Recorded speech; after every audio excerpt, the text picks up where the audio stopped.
The 40th year of the Common Era brought a deep freeze, not just of weather, but of the spirit. In Rome, under the watch of the Emperor Gaius, infamous as Caligula, the very air grew thick with a political frost that numbed the soul. Historians from that age, despite their differences, circle one grim consensus. The throne's power was used not for stewardship, but for deliberate mortification. The elite were burdened with bizarre and elaborate rites, all crafted for a single cruel purpose: to publicly strip the proudest names in the empire of their last shred of respect. One persistent account tells of an old patrician, a man named Lucius Severus, who was ordered to observe, silent and still, as his family's legacy was dragged to the mud of the imperial court. This was no spontaneous act of rage. It was a cog in a meticulously built machine, engineered to grind the ruling class into dust from the inside.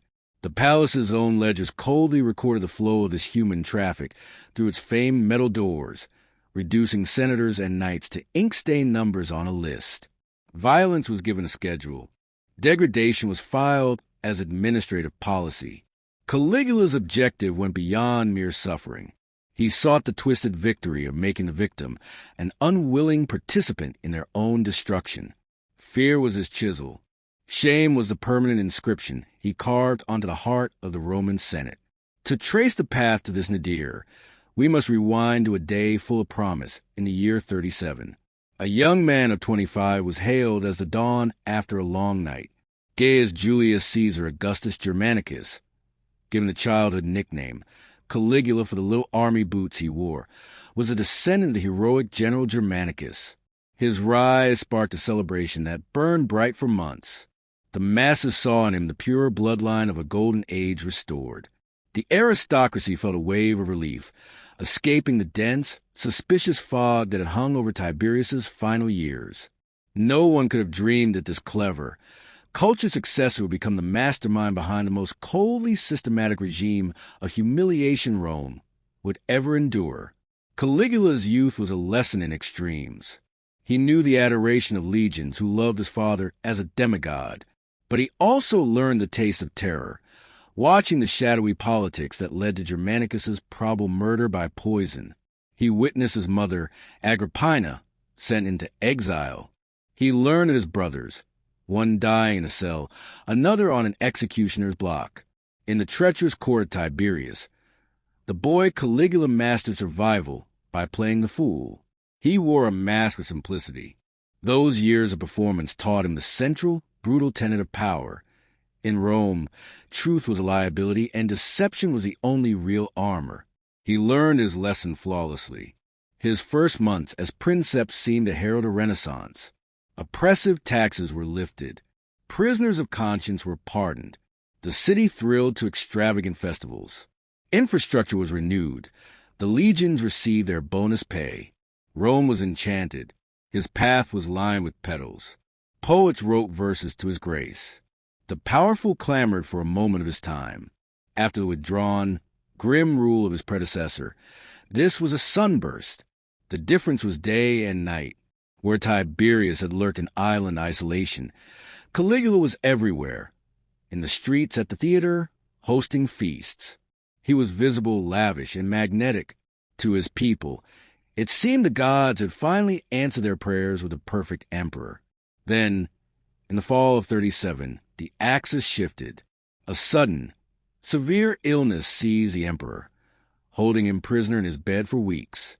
His physicians wrote of fire-like fevers, of convulsions so violent it took guards to pin him down, of rambling declarations that he was communing with the king of the gods himself.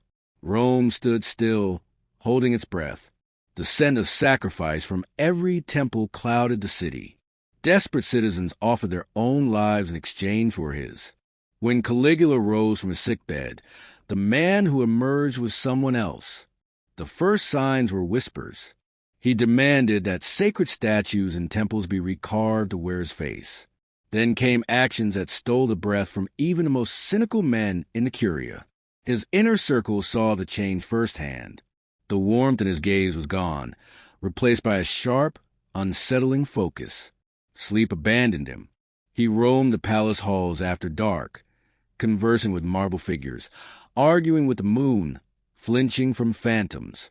Servants would find him at first light in the palace courtyards, his hands caked in earth, muttering that he was planting the seeds of a new Rome. What he was truly sowing were the first spores of profound darkness. It began with his own flesh and blood. His sisters, Drusilla, Livilla, and Agrippina, ceased to be mere family. They became the initial specimens under the lens of his fracturing mind. Drusilla, in particular, became the object of an intense fixation. He called her his Venus, elevated her to a throne beside his own, presented her as his partner in the eyes of the state. When she died in 38, Caligula was consumed by a grief that turned violent. He outlawed all laughter, public joy, and even the simple comfort of a bath during the official period of mourning. Those who disobeyed paid the ultimate price. But this was not the sorrow of love lost. It was the fury of a collector robbed his prize. With Drusilla gone, the full weight of his distorted attention fell upon his remaining sisters, siblings, and then his attention expanded, moving inexorably from his family into the homes of the ruling class. What followed was not impulsive disorder, but calculated architecture. Meetings were staged, monitored, and catalogued. Every response, acquiescence, doubt, defiance, was meticulously logged. These ledgers did not gather dust. They became levers of absolute dominion. A consul who ascended too swiftly found his political, while perfectly mirroring the emperor's own. One who showed a moment's pause might watch his legacy disintegrate. His kin made an example for the rest. The lesson was crystalline and brutal. In the Rome of Caligula, there was no sanctuary, no impartiality, and this was merely the prologue. To formalize dread into governance required a framework, and Caligula built one. The court doctor, Gaius Marcellus, left personal scrolls concealed for ages in a ruined estate near Herculaneum. Within them, he details dispassionately how he was commanded to inspect the wives and daughters of noblemen, evaluating their reproductive health and physical stamina. These inspections were carried out before the emperor. Caligula posed lewd, technical questions regarding physiology, annotating his tablets as of appraising stock, not people. This was not wanton barbarity. It was administrative. Each woman was issued a registry code. Each procedure was notarized. A price list was established. 10,000 sesterces for a consul spouse, 3,000 for an unmarried daughter, 8,000 for a combined session. The funds flowed straight into the imperial coffers, log as gracious contributions for the public good. Brutality had, once more, been translated into bookkeeping. The very palace was physically remodeled to facilitate this apparatus. Caligula named it the sanctuary of consecrated duty, and he spoke literally. Whole sections were converted. The Hall of Apollo was designated for ceremonial transgressions where the emperor, acting as the incarnate deity, would bestow his divine essence upon selected subjects. The Gallery of Diana compelled noble women to enact scenes from scandalous myths. The niche of the satyrs, its walls adorned with explicit frescoes painted by the city's most celebrated artisans, was reserved for acts of carnal punishment. The polished marble that had once reverberated with orations on governing the world now deadened a different class of echoes. The statesmen who had expanded the empire traversed these passageways each day, hearing the proofs of their powerlessness, comprehending all, uttering nothing. The mechanism evolved in sophistication. It began with the matrons of the Senate, given appointed times, specified attire, gauzy, priceless silks from the East, and rigidly scripted rites. Then came their daughters. From their 12th year, they were gradually inducted through what Caligula termed sacred tutelage. But this, too, eventually proved insufficient. Confidential papers allude to a eugenics project. Women judged most robust were compelled to bear offspring who would be claimed as imperial chattel. These children would never learn their true parentage. They were indoctrinated from infancy to owe allegiance solely to the throne. Each conception, each delivery, each infant mortality, frequent, as many women risked lethal means to end such pregnancies, was scrupulously archived. Men were not exempt. Caligula initiated the ritualized effeminization of aristocratic youths. They were garbed in tunics of costly saffron, their features painted with ceruse and rouge. They were schooled in a delicate gait, fluid gestures, the meticulous performance of womanhood. At state banquets, they were displayed and bid upon for the evening's use. The emperor partook on occasion, not from lust, but to cement his supremacy. Every degradation was a manifesto. Nothing is holy. No custom is safe. No bloodline is protected. The most corrosive facet was mandated collaboration. Fathers were not just cognizant. They were active agents. They carried the ceremonial lights. They put their seal on agreements, terming their family's involvement willful patronage.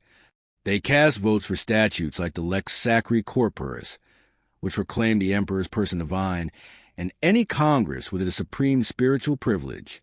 Caligula had unearthed a weapon more corrosive than raw oppression: institutionalized collusion. He did not shatter families by external assault. He compelled them to implode, making each member the instrument of the other's ruin. The senator Valerius Flaccus once attempted defiance. When commanded to yield his wife, Cassia, to the sacred duty, he refused openly before the Senate. It was an act of valor and self-annihilation. By dawn, his young son was discovered on the Senate stairs, alive but horrifically maimed. Words were cut into the boy's flesh. Defiance echoes through generations. Flaccus complied before dusk. 3 moons later, when Cassia was with child by the emperor, Flaccus was forced to acknowledge the unborn infant as his primary heir, disinheriting his own blood. The Senate, in a unanimous vote, ratified an edict stating that any offspring sired by the emperor, irrespective of the mother, took precedence over all natural-born successors. Degradation had transcended the personal. It was now codified. Sustaining an apparatus of this scale demanded an administration to rival the state's own. A dedicated corps of clerks maintained a clandestine repository deep beneath the imperial residence. Every submission adhered to rigid classifications: identity, years, station, physical attributes, services rendered, duration, noted compliance, consequent conceptions, fees transferred. Medics logged wounds and ailments. Birthing attendants oversaw compulsory deliveries. Guards orchestrated transports on a meticulous timetable.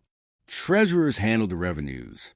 Hundreds of souls, each performing a solitary fractional task, kept the engine turning. Each diluted their own complicity within the whole. No single individual viewed themselves as the architect of terror. They were merely components. Nights of the full moon were reserved for particular observances. Lunar rites of fecundity. The palace's private arena was transformed into a profane sanctum. Matrons of the elite were compelled to join with gladiators chosen for their brute power, with Nubian captives from the empire's edges, and on occasion with beasts, trained bears, Molossian hounds, even a leopard presented by a client king from the south.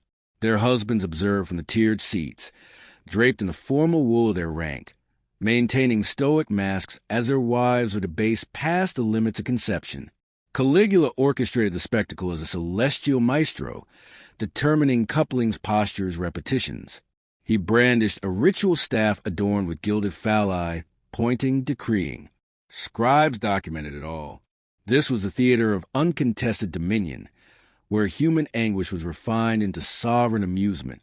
An entire ancillary market flourished around it. Apothecaries sold salves to numb sensation. Herb mongers whispered of drafts to end pregnancies. Agents instructed girls in techniques of endurance.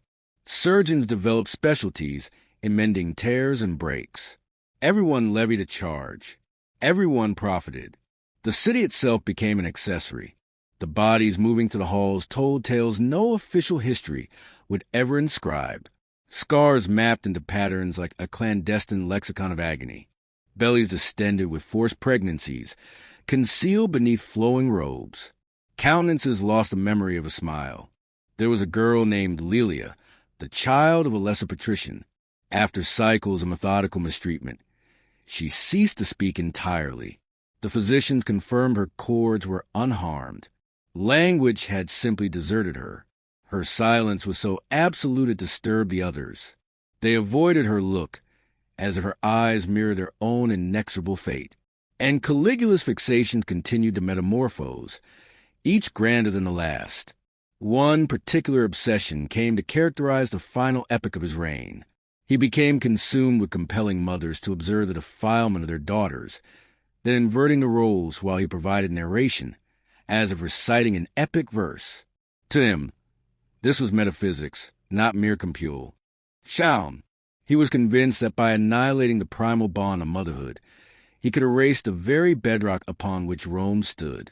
Pieda's sacred duty to family had forged the empire. Corrupt that, and nothing of substance remained.